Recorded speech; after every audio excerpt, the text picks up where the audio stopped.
and we are pretty darn impressed with ourselves. So, whether you are an attorney who says, you know, I am the best attorney there is. There is no one better than I am.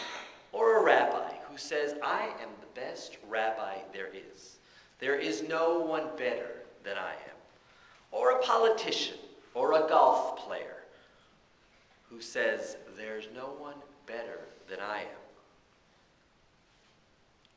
You're putting yourself in a dangerous position, because I don't care how good you are.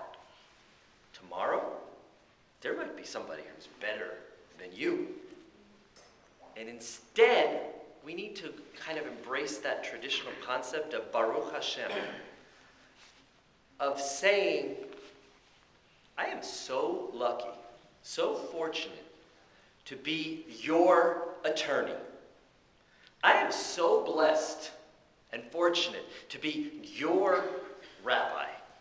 How lucky am I to be a golf player who has millions of dollars in contracts and people love me. I am blessed, and I need to appreciate this.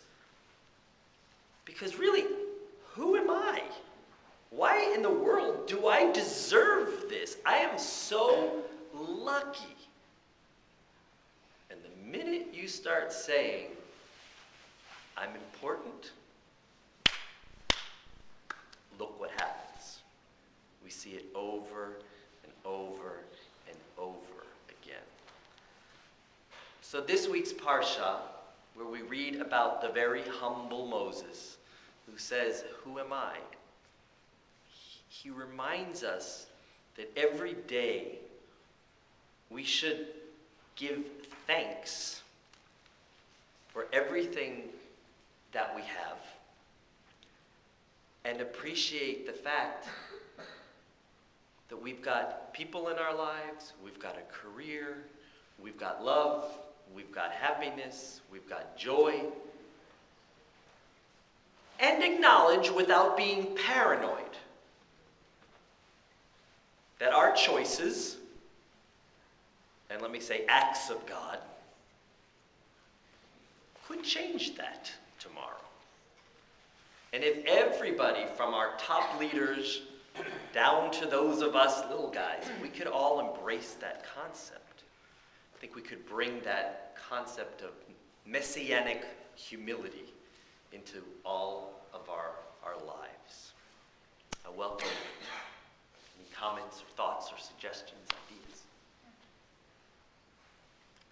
When Moses was at the burning bush, God humbled himself. It was a low bush. It was an ugly bush. And that was a form of humbling. It's very interesting that God, you're catching on to something as you read Torah, you watch the development of God. At some points, God is the antithesis of humble, like all of us have our moments. But over time, God becomes quite humble, and we see the climax of it in the Talmud, when God says to the Jewish people, I'm no longer in control of the Torah. It's been given to you, and you now have the responsibility to take care of it. So, thank you for pointing that out. Even God wrestles with humility.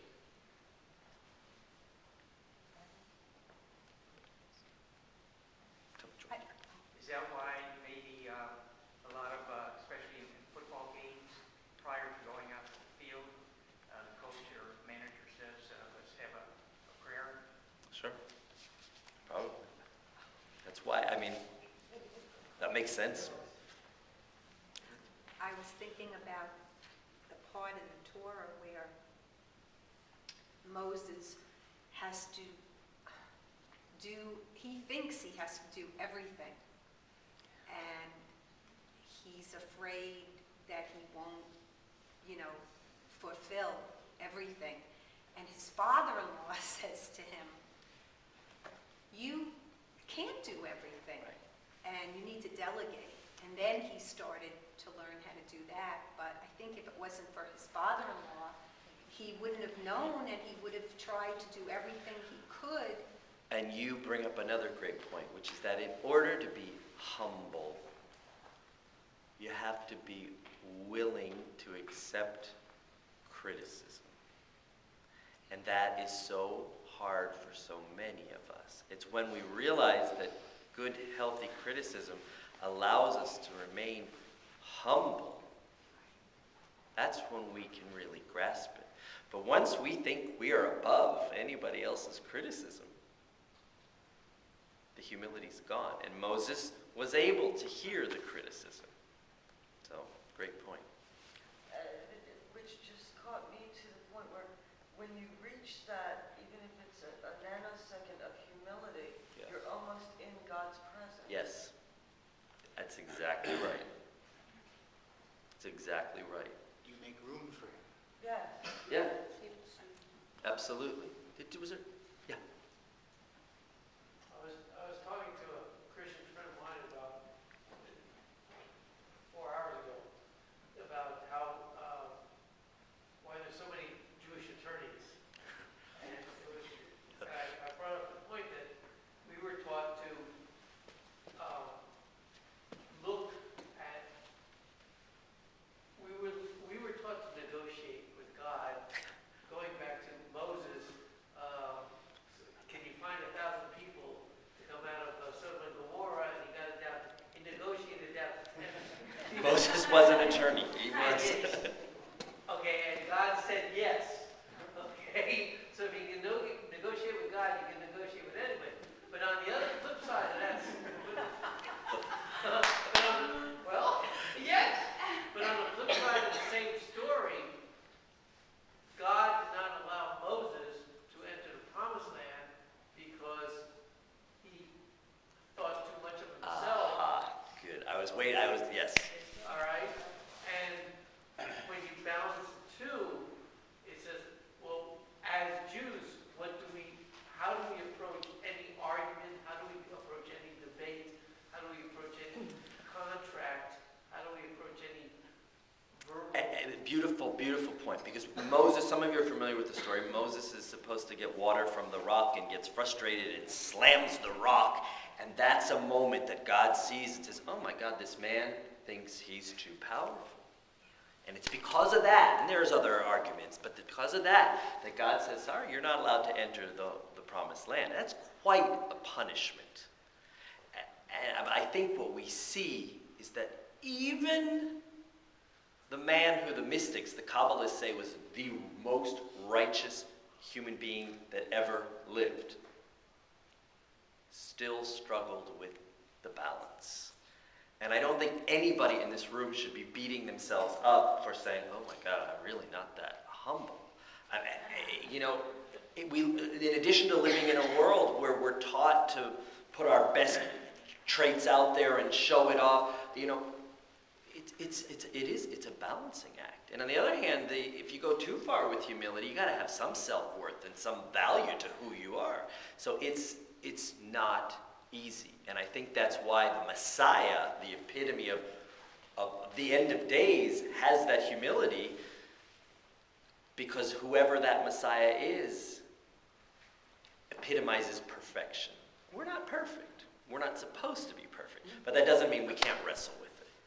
So thank you for that. Is there? Yeah. Yeah, when someone is considered humble, it's usually because the way that they compare themselves to other people. Like, oh, I'm not that great, there's somebody else that's better. So who does God compare himself to make himself humble himself? That's a good question. The examples that I am most familiar with are, well, if you take even just the example of arguing with Moses, it's the Jewish people, or a few individual Jewish people.